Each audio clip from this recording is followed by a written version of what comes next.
Hi అందరికీ, అందరు ఎలా ఉన్నారు? ఈరోజు ఒక స్పెషల్ పర్సన్ కోసం ఒక స్పెషల్ గిఫ్ట్ తీసుకోవడానికి వెళ్ళినాను. అందరూ అన్ని రకాల గిఫ్ట్స్ ఇచ్చేస్తారు. అందుకే నవే డేస్ ప్రతి ఇంట్లో oxygen plant is like must కదా అని చూసి అన్నీ చెక్ చేసి లాస్ట్కి పీచ్ లిల్లీ ప్లాంట్ తీసుకున్నాను. దాన్ని చూడంగానే చాలా మంచి అనిపించింది. సో అంత మంచి ప్లాంట్ చాలా మంచి వ్యక్తికే ఇవ్వాలి కదా.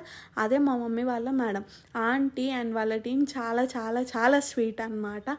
సో ఆల్మోస్ట్ 10 years తర్వాత ఆంటీ వేరే డిస్ట్రిక్ట్కి ట్రాన్స్ఫర్ అవుతుంది. సో ఆంటీకి సెండ్ ఆఫ్ ఇవ్వడానికి వెళ్ళినాను.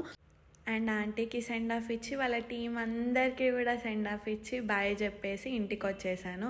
చూడండి మా మమ్మీ కూడా ఎంత ఫీల్ అవుతుందో. 10 years జర్నీ నిజంగా ఒక ఆనందమైన అద్భుతమైన అనుభవం. అసలు ఈరోజు మేడంకు ట్రాన్స్ఫర్ అయ్యి రిలీవ్ అవుతూ ఉంటే చాలా బాధ అనిపించింది. అసలు తట్టుకోలేకపోయినాము. ఒక మండలంలో ఇట్లాంటి బాస్ని ఇట్లా ఎంతమంది అభినందిస్తారు, ఎంత ప్రాణంగా చూసుకుంటారు అనే వాళ్ళని నేను ఇప్పుడే మొదటిసారి చూసిన. కొద్దిగా ఏడ్చలేదు తెలుసా, పెళ్ళప్పుడు అంతగానే ఏడుస్తలేరు కానీ ఈ వేడుకలకైతే ఘోరంగా ఏడ్చింది అందరూ. మా మేడంని ఎప్పుడు మర్చిపోలేము మేము.